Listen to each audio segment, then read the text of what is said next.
जय हिंद दोस्तों, आप सभी का स्वागत है हमारे YouTube channel A Y topic studio पर। तो दोस्तों, आज की वीडियो में हम कवर करेंगे मानव रक्त यानी कि ह्यूमन ब्लड से संबंधित टॉप 50 क्वेश्चंस, जो कि दोस्तों देखिए सारे क्वेश्चन जो दोस्तों हैं हम आपको याद करा दूंगा, क्योंकि यह सभी क्वेश्चंस परीक्षाओं में बार बार पूछे जाते हैं। ठीक है, तो आप इस वीडियो को शुरू से लेकर एंड तक जरूर देखिएगा, क्योंकि 50 में से आप लोग देखते हैं कि कितने क्वेश्चंस आप लोग सही कर पाते हैं। अपना स्कोर ज़रूर कमेंट बॉक्स में बताइएगा। चलिए, मैं सबसे पहले आपको बता दूं कि अगर हमारे चैनल पर नए हैं तो चैनल को सब्सक्राइब करना बिल्कुल ना भूलें और बेल आइकन की घंटी को प्रेस करना बिल्कुल ना भूलें, ताकि हमारी हर वीडियो की नोटिफिकेशन आप तक सबसे पहले पहुंच सके। चलिए, देरी न करते हुए वीडियो को स्टार्ट करते हैं। आज का पहला क्वेश्चन हमारा है कि मानव रक्त का कार्य क्या है। तो दोस्तों, इसका राइट आंसर रहेगा आपका परिवहन। ऑप्शन नंबर सी बिल्कुल करेक्ट रहेगा। मानव रक्त का मुख्य कार्य परिवहन करना होता है शरीर में। चलिए, आपका अगला सवाल है। अगला सवाल कह रहा है कि रक्त का रंग लाल होता है क्योंकि इसमें क्या मिला होता है, या किसके कारण लाल होता है। तो जिन दोस्तों को इसका आंसर मालूम है तो कमेंट बॉक्स में ज़रूर बताइएगा। तो दोस्तों, इसका राइट आंसर रहेगा हीमोग्लोबिन। ऑप्शन नंबर बी बिल्कुल राइट रहेगा मेरे प्यारे दोस्तों। रक्त का रंग हीमोग्लोबिन के कारण लाल होता है। चलिए, आपका अगला सवाल है, रक्त का पीएच मान सामान्यतः कितना होता है। तो दोस्तों, रक्त का पीएच मान सामान्यतः 7.4 होता है। ऑप्शन नंबर सी बिल्कुल करेक्ट रहेगा। कितना होता है? 7.4। ध्यान रखिएगा। चलिए, आपका अगला सवाल है, रक्त का तरल भाग जो होता है उसे हम क्या कहते हैं। तो दोस्तों, रक्त का तरल भाग जो होता है उसे हम प्लाज्मा कहते हैं। ऑप्शन नंबर बी बिल्कुल राइट रहेगा। चलिए, आपका अगला सवाल है, लाल रक्त कणिकाएं जो होती हैं वे कहाँ बनती हैं। तो मेरे प्यारे दोस्तों, लाल रक्त कणिकाएं अस्थि मज्जा के अंदर बनती हैं। ऑप्शन नंबर बी बिल्कुल राइट रहेगा। चलिए, आपका अगला सवाल है, शरीर में रक्त का औसत परिमाण कितना होता है। तो मेरे प्यारे दोस्तों, इसका राइट आंसर रहेगा 5 से 6 लीटर। ऑप्शन नंबर सी बिल्कुल राइट रहेगा। चलिए, आपका अगला सवाल है, किस रक्त कोशिका में नाभिक नहीं होता है। किस रक्त कोशिका में नाभिक नहीं होता है। तो मेरे प्यारे दोस्तों, इसका राइट आंसर रहेगा आरबीसी में, जिसको हम लोग लाल रक्त कणिकाएं कहते हैं। लाल रक्त कणिकाएं भी कहते हैं। चलिए, आपका अगला सवाल है, रक्त का थक्का बनाने में कौन सा सहायता करता है। रक्त का थक्का बनाने में कौन सहायता करता है। तो मेरे प्यारे दोस्तों, इसका राइट आंसर रहेगा प्लेटलेट्स। ऑप्शन नंबर सी बिल्कुल करेक्ट रहेगा।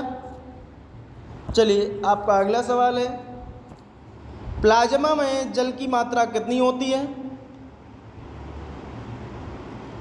तो दोस्तों, प्लाज्मा में 90% जल की मात्रा होती है। ऑप्शन नंबर डी बिल्कुल राइट रहेगा। चलिए, आपका अगला सवाल है, रक्त में सबसे अधिक पाई जाने वाली कोशिका कौन सी है। तो मेरे प्यारे दोस्तों, इसका राइट आंसर रहेगा आरबीसी। ऑप्शन नंबर बी बिल्कुल करेक्ट रहेगा। चलिए, आपका अगला सवाल है, डब्ल्यूबीसी का कार्य क्या होता है। तो मेरे प्यारे दोस्तों, इसका राइट आंसर रहेगा प्रतिरक्षा। डब्ल्यूबीसी का कार्य प्रतिरक्षा करना होता है। चलिए, आपका अगला सवाल है, आरबीसी में उपस्थित लौह तत्व का कार्य क्या होता है। तो मेरे प्यारे दोस्तों, इसका राइट आंसर रहेगा ऑक्सीजन को बांधना। ऑप्शन नंबर बी बिल्कुल राइट रहेगा। चलिए आपका अगला सवाल है, सबसे छोटी रक्त कोशिका कौन सी है? तो दोस्तों इसका राइट आंसर रहेगा सबसे छोटी रक्त कोशिका प्लेटलेट्स होती है। ऑप्शन नंबर सी बिल्कुल राइट रहेगा। चलिए आपका अगला सवाल है, रक्त किस प्रकार का संयोजी ऊतक है? तो दोस्तों इसका राइट आंसर रहेगा तरल। ऑप्शन नंबर ए बिल्कुल करेक्ट रहेगा। चलिए आपका अगला सवाल है, रक्त में प्लाज्मा का प्रतिशत है? रक्त में प्लाज्मा कितने प्रतिशत है? तो मेरे प्यारे दोस्तों 55%। ऑप्शन नंबर डी बिल्कुल राइट रहेगा। चलिए आपका अगला सवाल है, रक्तदान करते समय कितना रक्त निकाला जाता है? तो दोस्तों 350 से 450 ml। ऑप्शन नंबर सी बिल्कुल राइट रहेगा। चलिए आपका अगला सवाल है, रक्त का गाढ़ापन किस पर निर्भर करता है? तो दोस्तों फाइब्रोनोजन। ऑप्शन नंबर सी बिल्कुल करेक्ट रहेगा। इसकी वजह से ही, इसकी कारण ही जो रक्त होता है वो गाढ़ापन होता है। चलिए आपका अगला सवाल है, ए बी रक्त समूह किस प्रकार का होता है? तो दोस्तों सार्वगामी ग्राही। ऑप्शन नंबर बी बिल्कुल राइट रहेगा। ए बी रक्त समूह सार्वगामी ग्राही होता है। चलिए आपका अगला सवाल है, किस अंग को आरबीसी का कब्रगाह कहा जाता है? तो दोस्तों इसका राइट आंसर रहेगा प्लीहा। ऑप्शन नंबर बी बिल्कुल राइट रहेगा। चलिए आपका अगला सवाल है, मानव शरीर की सबसे बड़ी रक्त वाहिका कौन सी है? तो दोस्तों महाधमनी। ऑप्शन नंबर सी बिल्कुल राइट रहेगा। चलिए आपका अगला सवाल है, कौन सा रक्त समूह सार्वगामी दाता है? तो मेरे प्यारे दोस्तों इसका राइट आंसर रहेगा ओ रक्त समूह जो है वो सार्वगामी दाता होता है। ऑप्शन नंबर डी बिल्कुल राइट रहेगा। चलिए आपका अगला सवाल है, रक्त को शरीर में पंप करने वाला अंग जो होता है वह कौन सा है? तो मेरे प्यारे दोस्तों इसका राइट आंसर रहेगा हृदय। ऑप्शन नंबर सी बिल्कुल राइट रहेगा। चलिए आपका अगला सवाल है, श्वेत रक्त कणिकाओं की आयु कितनी होती है? तो दोस्तों श्वेत रक्त कणिकाओं की आयु कुछ ही घंटे के लिए होती है। ऑप्शन नंबर ए बिल्कुल राइट रहेगा। चलिए आपका अगला सवाल है, लाल रक्त कणिकाओं की आयु कितनी होती है? तो मेरे प्यारे दोस्तों इसका राइट आंसर रहेगा 120 दिन। ऑप्शन नंबर बी बिल्कुल करेक्ट रहेगा। चलिए आपका अगला सवाल है, मनुष्य के रक्त में पाई जाने वाली मुख्य गैस कौन सी होती है? तो मेरे प्यारे दोस्तों इसका राइट आंसर रहेगा O2, जिसको हम लोग ऑक्सीजन कहते हैं। ऑप्शन नंबर बी बिल्कुल राइट रहेगा। चलिए आपका अगला सवाल है, रक्त में शर्करा की सामान्य मात्रा कितनी होती है? तो दोस्तों 70 से 110 mg यानी कि DL। ऑप्शन नंबर बी बिल्कुल करेक्ट रहेगा। चलिए आपका अगला सवाल है, रक्त का कौन सा घटक रोग प्रतिरोधकता प्रदान करता है? तो दोस्तों इसका राइट आंसर रहेगा WBC। ऑप्शन नंबर सी बिल्कुल करेक्ट रहेगा। चलिए आपका अगला सवाल है, रक्त परीक्षण में HB का तात्पर्य क्या है? तो दोस्तों इसका राइट आंसर रहेगा हीमोग्लोबिन। ऑप्शन नंबर ए बिल्कुल राइट रहेगा। चलिए आपका अगला सवाल है, नवजात शिशु में कौन सा रक्त तत्व कम होता है? तो दोस्तों इसका राइट आंसर रहेगा प्लेटलेट्स, ऑप्शन नंबर सी बिल्कुल करेक्ट रहेगा। चलिए आपका अगला सवाल है, किस रक्त कोशिका में माइटोकॉन्ड्रिया नहीं होता है? किस रक्त कोशिका में माइटोकॉन्ड्रिया नहीं होता है? तो दोस्तों इसका राइट आंसर रहेगा आरबीसी, ऑप्शन नंबर ए बिल्कुल राइट रहेगा। चलिए आपका अगला सवाल है, आरएच फैक्टर की खोज किसने की थी? तो दोस्तों इसका राइट आंसर रहेगा लैंड स्टीनर ने, ऑप्शन नंबर ए बिल्कुल करेक्ट रहेगा।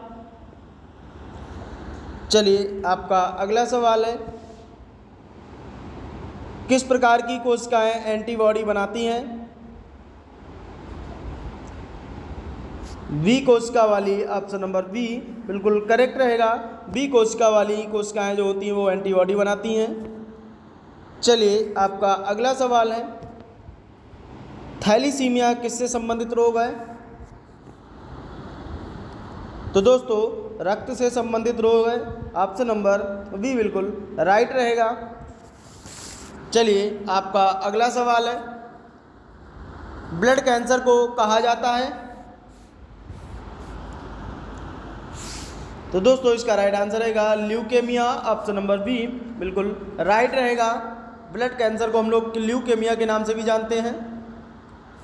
चलिए आपका अगला सवाल है, हेमोपीलिया रोग में क्या होता है? हेमोपीलिया रोग में दोस्तों थक्का ना बनना होता है, ऑप्शन नंबर बी बिल्कुल राइट रहेगा। चलिए आपका अगला सवाल है, रक्त की गति का अध्ययन कहलाता है? तो दोस्तों हीमोडायनेमिक्स, ऑप्शन नंबर बी बिल्कुल करेक्ट रहेगा। चलिए आपका अगला सवाल है, रक्त दाब को मापने वाला यंत्र है? तो मेरे प्यारे दोस्तों इसका राइट आंसर रहेगा स्पगैमोमैनोमीटर, ऑप्शन नंबर बी बिल्कुल करेक्ट रहेगा। चलिए आपका अगला सवाल है, कौन सा विटामिन रक्त का थक्का बनने में सहायक होता है? तो विटामिन के, ऑप्शन नंबर सी बिल्कुल करेक्ट रहेगा। चलिए आपका अगला सवाल है, प्लेटलेट्स की संख्या कितनी होनी चाहिए?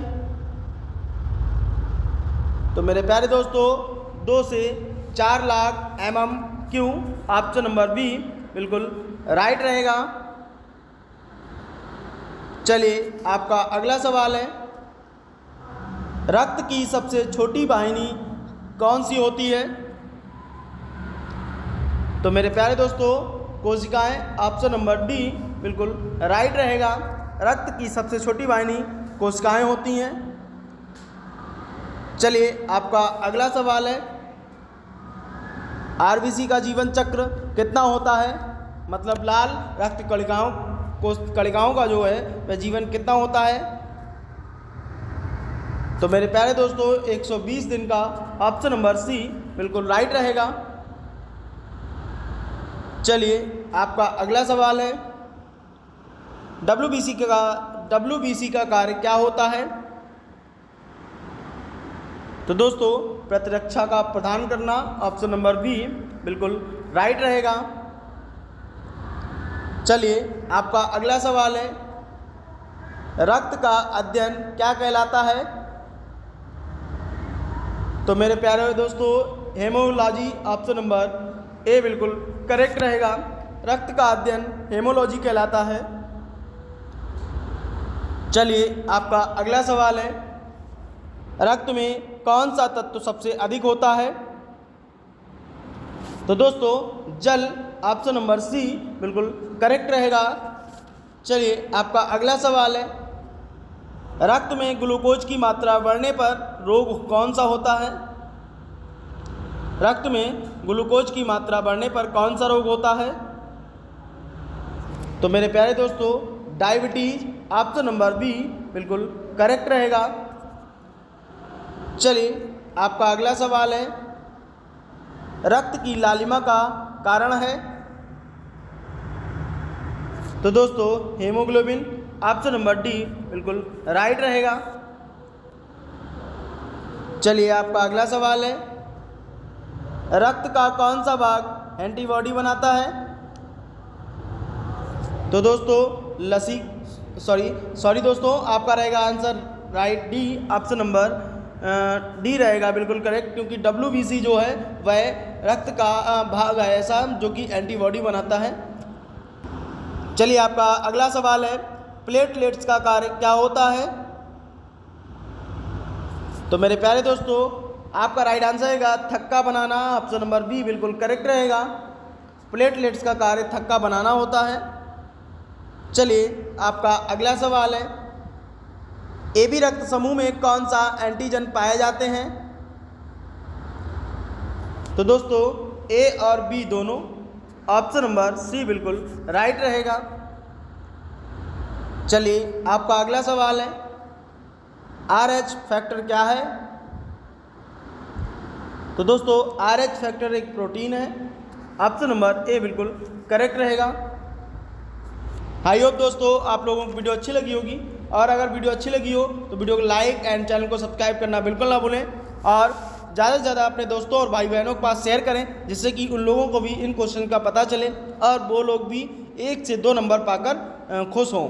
चलिए मिलते हैं नेक्स्ट वीडियो के लिए, तब तक के लिए जय हिंद, जय भारत, वंदे मातरम।